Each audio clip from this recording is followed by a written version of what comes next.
Heyo everybody, Haku here with my review for One Piece Anime Episode 816 and 817. Both I thought were very good. I thought 816 was better than 817, and I think some people may disagree with me on that one. I think more people are probably going to like 817, but I thought 816 was better. They're both great though. I'm giving, no surprise, I'm giving both over a 9 in score. Just to spoil the scores a little bit, but yeah, I feel like... I've been saying it every week, One Piece is on a real upturn. This arc has been very good in the anime ever since the Cracker fight ended. Everything since then has really been on this just upward push, and it's been very good. And the manga's been very good too. So yeah, One Piece is on a real upward push here. So let's go ahead and discuss 816 first. So we're starting out here with Chopper and Carrot trying to find Sanji from the different mirrors. That was played up for laughs and really funny. That was good. Luffy is trying to rip his hands and escape, and we see Pudding go and find Reiju, who has been shot. Now from there we have the beginnings of Big Mom versus Brook, and I was hyped. I'm just freaking out, so ready for Big Mom versus Brook. And the art looked really good, especially there was this one shot I remember where it's like the reflection of Big Mom's face off of Brook's blade as he's pointing it towards her, and it looked, I guess that technically doesn't make any sense, because if we're looking at him towards him, the reflection of the blade should be him. So okay, camera angles and stuff, now that I think about it, that shouldn't really make much sense, but either way, it was a really good looking shot. It was really cool looking. Or maybe I'm thinking about it wrong. Maybe the shot does make sense. Maybe we're looking from behind Brook towards that direction. Either way, I don't remember which angle it was from, but I thought it looked really good. And the art in general looked really good. The art for this, I thought the art for 816 was better than 817 too. Not to say that 817 wasn't really good. But either way, we get some information on Pedro. He was the captain of the former Nox Pirates, but they are now defunct. And his bounty is 382 million, which is more than Zoro.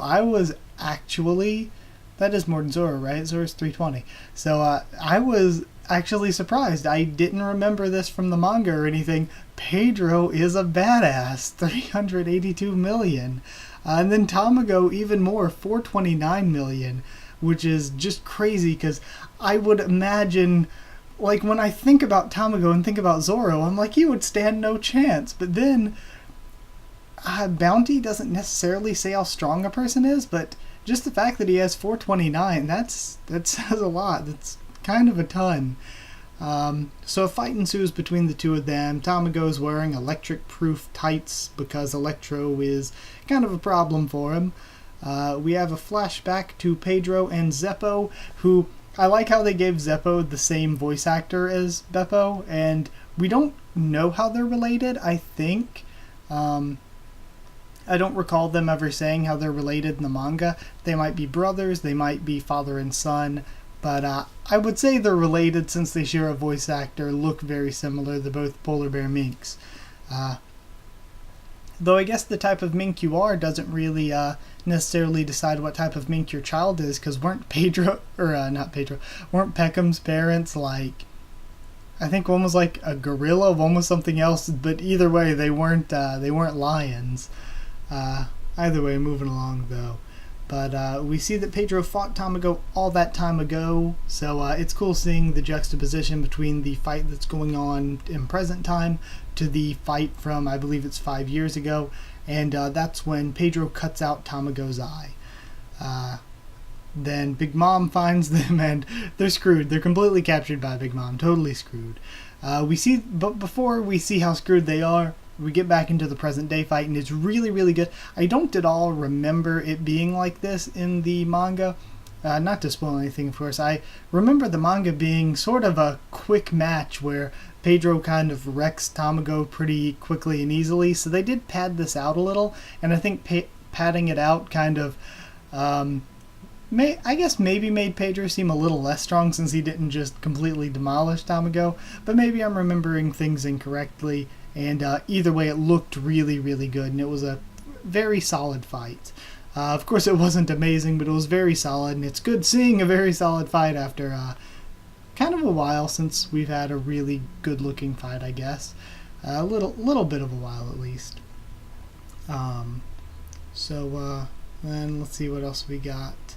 Zeppo loses 100 years to the roulette, and he dies. He only had 30 years left, so Pedro has to pay the remaining 70. Jumping back and forth between that and the present day fight, what is with the tail flying? Why can Pedro just swing his tail around to fly? That, I don't recall that in the manga, so when it happened in the anime, I was like, what the hell is Pedro doing? Don't know what's going on there, but Big Mom takes off 10 years from that 70-year sentence because Peckham's begs, and she's like, fine, for Peckham's sake, I'll take 10 years off. But you took out one of my top guys' eyes, and that's not really cool. So then Pedro's like, okay, I need to survive. I need to usher in the new dawn and all that. I need to find the people who will. He pulls out his own eye, completely badass, and I like the way that they didn't overly censor it. They showed the blood running down his face and all empty eye socket, and he's holding the bloody eye in his hand. I thought it was great. Of course, it wasn't like super gory, but it showed enough gore to really convey the emotions that this guy was so devoted to his cause that he tore his own friggin' eye out. So, of course, that was awesome. And she takes 10 more years off, like, okay, that's cool. Still give me 50 years. But Pedro says that he's not dying here because he believes in the Straw Hats, and he's not dying until he spends the rest of his time left pushing them forward. Then he demolishes Tamago, just destroys him, and it was, again, friggin' awesome. Episode as a whole, the fight was really, really badass. I thought it was a good fight. And the other plot lines towards the beginning, they were pushed forward too, the stuff with Chopper and Carrot, Luffy and all that. So it pushed them forward too. It didn't neglect them. Pedro was an amazing character, though. The anime, again, and lately I've been thinking more and more about how cool the character is, and Pedro is a very underrated character. He's actually really awesome, and I'm just going to say wait till you find out even more of his backstory. Like, looking back at even more of his backstory and what he does this arc, Pedro is a really, really great character. Yeah, underrated character. I'm going to give it 9.5 eyes out of 10, because, man, I was really into this one. I thought it was really good. And now let's talk about 817. This was another one I was really, really into it. I thought it was really good. And I think a lot of people... I like this one slightly less than 816, but I think other people will probably like it a little bit more. But we start out with Luffy freaking out, and he says he'd rather tear his arms off or tear his arms, rip his hands in order to escape than to just wait there for Big Mom to come kill them. Because he's like, if we just wait here... A, we're going to lose all that we have, because he knows Sanji's going to die now. And B, we're going to be killed by Big Mom eventually. We need to do something, because if we just sit here, we're dead. So, again, throughout the episode, I think it's really cool to show Luffy's sort of his mental state and his journey through this, where he's almost kind of panicking, but I'll get to that when we see more of what's going on with him later. So Sanji ended up making a huge lunch, and I think it's a cool little Easter egg there, that in that lunch it's like all the stuff when Oda said what all the Straw Hats' favorite foods were. It's all like the Straw Hats' favorite foods or what's in the giant lunch that he made. So I think that was a cool little addition. And I love the eggplant guy just waiting outside his room, offering them the eggplant. I have no idea why. He's just some random attendant that Sanji has, but I love the eggplant guy.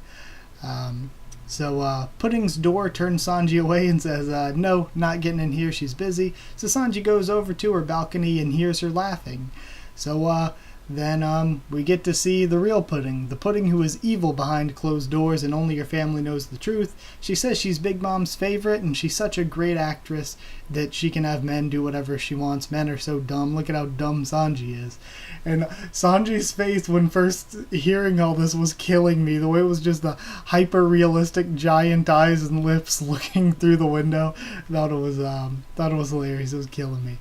And then Luffy is very, very pissed off. We finally get to see what Pudding said, and he's like, yo, I'm going to beat the crap out of Pudding.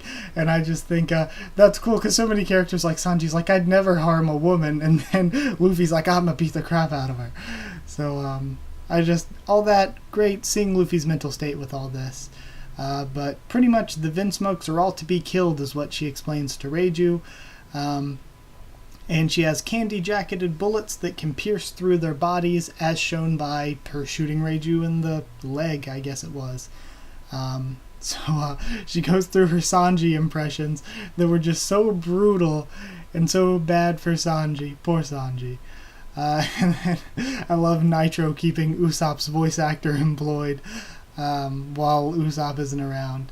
So Pudding mocks Sanji's proposal, and Sanji just gets totally broken because this was his last hope. His last hope was gone. And again, one other thing I like to talk about what happened with Luffy is it seemed like he was really panicking, and I think that's great to show it. Like, Luffy's like, this is actually a real situation where I can't just be calm and go along with it, because if I am calm and go along with it, we could die here. Big Mom's going to kill us after they kill Sanji. So it's almost as if he's freaking out. He's trapped. We get to see what Luffy is like when trapped. But pretty much next week it looks like Brook vs. Big Mom is incoming by the title of the episode. This episode had really, really strong storytelling. It was really good. It focused a lot on what was going on with Sanji and his journey through the episode, and gave us the big twist reveal that Pudding is evil. But of course there were people like me that didn't trust her from the beginning. So yeah, it was very emotional and impactful to the characters too. Like, this has a huge impact for Sanji and his character, because he was like, okay, I'm trapped in this marriage. They're going to go after the Straw Hats. They're going to go after Owner Zeph, more importantly, if I don't fall in line. But at least I have Pudding. And now he doesn't even have Pudding. Now he has no one. Now he is screwed. And what are his options? His options are to risk Zeph or risk the Straw Hats, or just deal with it, and if he deals with it, he's going to die, and then they all lose out anyway, because they're going to kill Nami and Luffy then too. So, like, Sanji is completely trapped and screwed right now, and just seeing all that play out with his character is pretty incredible, because, I mean, that's just a lot. That's a lot on a character. And seeing again Luffy knowing the weight of this situation and everything that's going on, and now he's freaking out and panicking because he's like, I'm trapped here just waiting for all this bad stuff to happen, and it's all going to happen unless I find a way to escape. So again, just really, really cool stuff for that episode. And for that episode, I'd give it a 9.25, just a little bit lower. 9.25 Candy Jacket Bullets out of 10. I guess I could give it the same score, but I think the difference is just because I liked 816 a little bit more personally. But yeah, either way, both of those episodes were great.